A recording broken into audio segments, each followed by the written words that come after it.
D2 Word Life here with Rip. My favorite match is Taker versus Shamrock Tides. Fuck off. No, that's your favorite match. You're the one that couldn't stop talking about it. You're the one that picked it for this match. I didn't pick it for this match.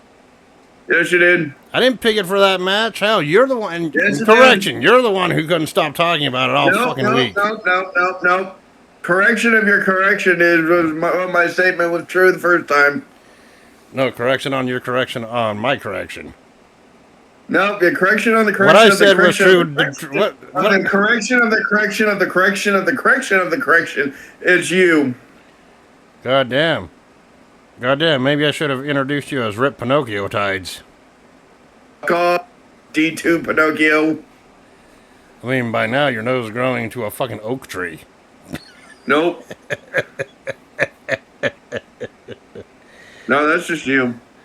So this is how we're starting off this review, eh? But anyway, the event in question that we're reviewing today is Backlash 1999, which was Riptide's favorite Backlash, despite him saying no at the end of the last review when I announced it. No. And this event took place on April 25th, 1999 in Providence, Rhode Island, at the Providence Civic Center, with an attendance of 10,939, let's call them witnesses. You will know that. You will understand what I'm talking about at the end here. Right? The commentators for this event was Jim Ross and Jerry Lawler here. The OG freaking commentators of our childhood, am I right? Yeah. And, the ring announcer was Howard Finkel. Now, honorable mentions goes to the Sunday Night Heat matches, which there were 4 of them. First match saw Nicole Bass and Val Venus defeat D'Lo Brown and Ivory in a mixed tag. Draws and Prince Albert, do not Google what a Prince Albert is, defeated Too Much. The Future Too Cool, as we know him by today. Kane defeated the Big Boss Man, and Viscera defeated Test. And of course, we know Viscera was your favorite King of the Ring award winner. Fuck off.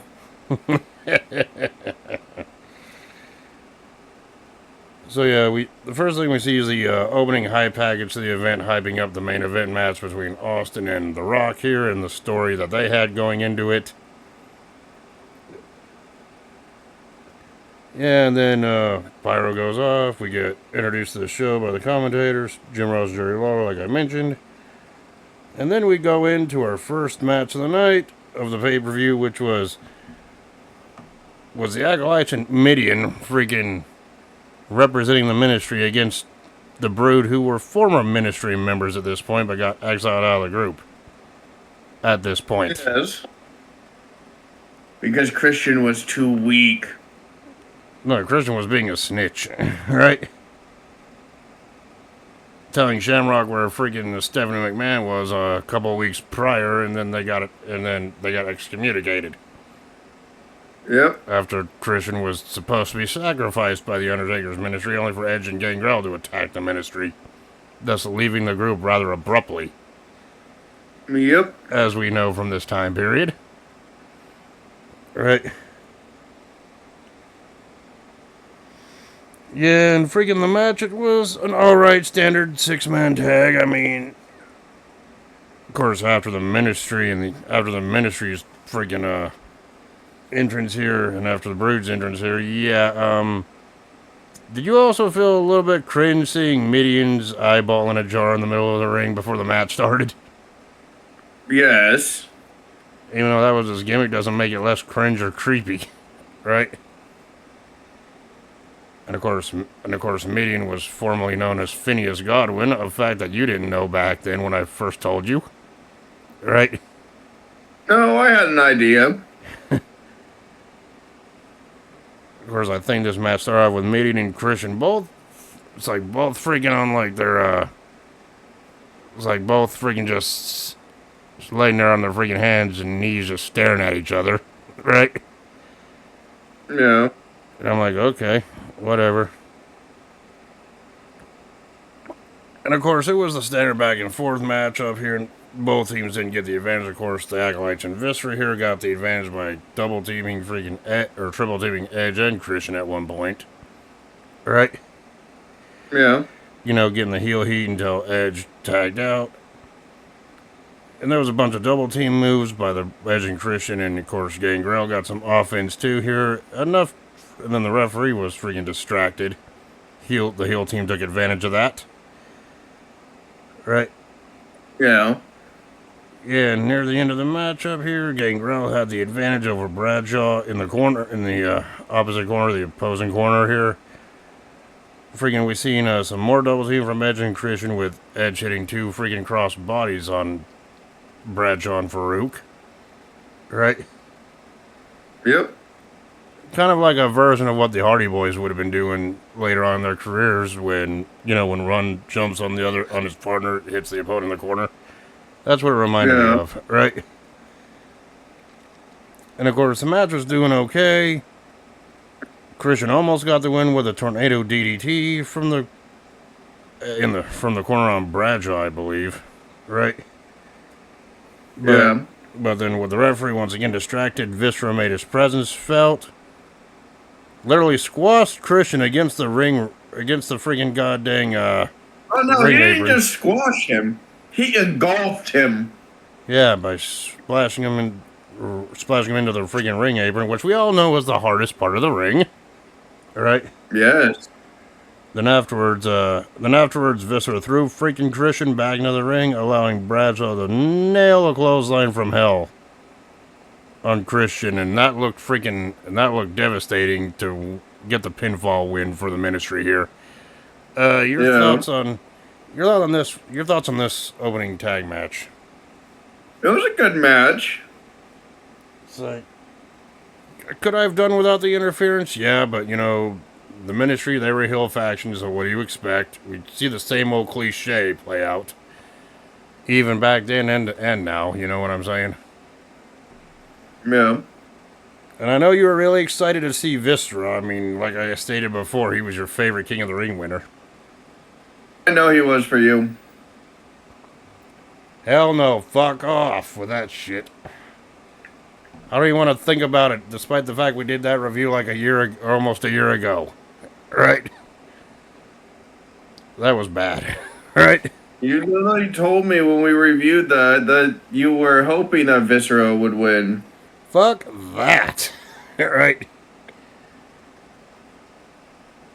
And of course, we all know your favorite Viscera moment was when he was backstage at New Year's Revolution with Mama Benjamin. Nope. Hey, you found that shit funny. It was so funny that you literally had to send me a picture of that. And I'm just like, what the fuck is this? Right?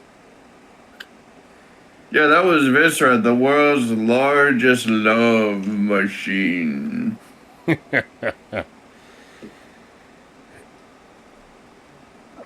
Of course we see some backstage footage of Rock arriving to the arena dragging the Smoking Skull belt. Yeah, that's disrespectful to a championship, right? Yeah. And speaking of championships, we go on to our next match on this card, which was for the Hardcore Championship. It was Hardcore Champion, Hardcore Holly. I think you had some run-ins with his cousin Crash last year. Fuck off. And he was defending the Hardcore title against Al Snow, and Al Snow had Head with him. Only in the late 90s, WWF, freaking the fans could chant, freaking, "We want Head." And everyone knows exactly what you mean. Came out now, they still chant the same thing because his theme song is, "What do we want? Head." So, yeah, I'm not going to make any further comments to that because it sounds really wrong. Right? Also, his entrance was funny as fuck. But yeah, Al Snow came out first. Crowd was excited because, you know, mannequin, head, whatever you want to call it. Al Snow's gimmick here. Hardcore Holly then came out, and then, well, the brawl was on after that. There was no stare down, no none. It was just straight up mano a mano fist fist fighting. Right? Yeah. And early in the matchup, before like any major weapon shot was done, I don't know what the hell happened to Al Snow, but he was busted open fairly early in the match. Did you even catch what Al happened to Snow Al hit him Snow? with the Hardcore Holly hit him with the hardcore title belt, which he got hit in the corner, which took a piece of his head, a piece of his skin. Yeah, because I didn't quite I mean, we've seen belt shots before, but no one got busted open that badly just off of one belt shot. Right? Yeah, but that was the hardcore. That was the old hardcore title belt, and it had those jagged edges. That's that's probably what got him. Right? Got Yes. Al Snow right at the start. Right? Yeah, he was bleeding a little, and then he got hit by a jug of fucking water, which busted it open. Which busted him open even Which I don't know more. how that fucking. Well, yeah. Well, he was 'cause already the busted open sticking- previously before he got hit with a water jug. Yeah, Right? even worse. And of course, Al Snow fought back with more weapons. Well, Al Snow fought back. Actually, repaid Hardcore Holly with that water jug shot by delivering one of his own. Right? Yeah. And of course, back in the ring, freaking, we see, what do we see next? We see Hardcore Holly nail, or no, Al Snow nail Hardcore Holly with a hockey stick. Right? Yes. He wanted to be Canadian. Yep. And you know what's funny? When Al Snow brought out the hockey stick, Jerry Lawler in commentary said, "God damn, I thought that moron brought out a sword." Like, can you imagine if that would actually happen? The referee would be stepping in. No, you can't even use that. Jesus Christ. What's wrong with you? Right? Yeah, no, I could see it. There's got to be some sort of limit here. Right? But yeah, but then freaking Hardcore Holly then fought back, nailed freaking the hockey stick multiple times on Al Snow too, and then they started fighting in the crowd and making their way to the backstage area, as these hardcore title matches tend to do. Yes. And in the back, they were beating each other up in the back, whipping each other into equipment back there. Hardcore Holly at one point even brought out the kitchen sink. Ha ha. Yes. Literally. Ha ha. So this fight had everything, including the kitchen sink, but Hardcore Holly didn't even get to use it as a weapon, but because before he could, Al Snow freaking low-blowed him or kicked him in the groin area, causing him to drop the kitchen sink, and it shattered all over the place. All right? Yeah. Yeah, and then they go from the freaking backstage area, they move out to the parking lot area where we see match content featured, aka a dumpster. Yes, it was there before he was. I know. Funny how that worked out, huh? Yep. And what do they do? Freaking Al Snow got shoved into the dumpster. They went up a stairwell, and then Al Snow got shoved into the dumpster, followed by Hardcore Holly nailing an elbow onto Snow into the dumpster. Yeah, but this wasn't the first time that we saw match content. If he ever hears this, he's gonna be so pissed. Do I give a shit? Not really. But we tell him that all the goddamn time too. Exactly. And he's seen our streams of when I'm streaming on freaking Fortnite. Yeah. I say the same damn shit. Yeah, and in the dumpster, Holly tried to go for a freaking pinfall on Snow, but Snow kicked out. And then, after they got out of that smelly dumpster that was filled with nothing but trash and shit, freaking they made their way to, like, the tech area back there in the parking lot area. And then freaking Hardcore Holly gets slammed on the roof of a car that was near the tech area. I'm like, oh, Jesus. They went into the freaking production truck with the audio production truck. Well, the audio Snow production was truck sticking off the rail onto the hood of a car that was conveniently parked next to the freaking production truck or tech area, whatever you want to call it. Yeah, because you're getting freaking side thrown from the fucking audio truck to concrete if there was no car there. Yeah, and then after the elbow drop, freaking they made their way back through the backstage area and back out to the ring, you know, obviously beating the hell out of each other on the way to the back to ringside area. Right? And back in the ring, Snow ended up hitting freaking Holly in the head with a frying pan, but didn't go for the pin. Of course, earlier when they were in the ring, when they were ringside area earlier in the match, a table got set up that was never used. Right? So freaking Holly Snow put Holly onto the table, went up to the top rope, but freaking Holly recovered and then superplexed Snow through the table himself. Right? Yep. So Snow's to the table. Both men were down, but both were able to get up despite the referee counting, which even on commentary, they were like, why is the ref counting? There's no countouts in this match. Right? I mean, what would happen if the referee reached 10? He can't do anything. Right? Yeah, well, Al Snow grabbed head. But Al Snow grabbed head. And smacked Holly with head. So you could say Hardcore Holly got head. So yeah, Snow grabbed head. I think freaking Holly was trying to grab like another weapon that was nearby, but he ended up getting hit in the head with head. Yeah, like I said, you could say that he got head. And then Snow pinned head, or rather head pin, or no, Snow pinned Holly, or rather freaking head pinned Holly to win the hardcore title. Snow pinned it, but he had his hand on head, which head was the one that was pinning Hardcore Holly, which was very freaking confusing, but anyway, either way, you could say that Al Snow was hardcore title with head. So you're saying head was hardcore champion? Yes. Well, if anybody wanted to beat head for the hardcore title, all I needed was a bottle of Head and Shoulders. Just ask Brian Christopher. God damn it. Yes, you know I had to say that. But anyway, I think it was after this match, but after the next match, but I'm gonna mention it now. Freaking Al Snow did a little interview backstage, or should I say in the bathroom. I don't know why Al Snow was hanging in the bathroom after the match. Why the fuck was he sitting by urinals? I don't know. Maybe he likes to get pissed on. I don't fucking know. Right? And then Al Snow was saying how great it is to finally be a hardcore champion, and the voices in his head started going on. He goes, What do you mean? What do you mean you're the hardcore champion? I'm the one who pinned Holly. No, wait, what the hell? No, he's like, because Head was like, ha ha ha ha ha. And he's like, what do you mean, ha ha ha ha? Why are you laughing at me? Right? How did you pin him? I had my hand on him. What was in your hand? You?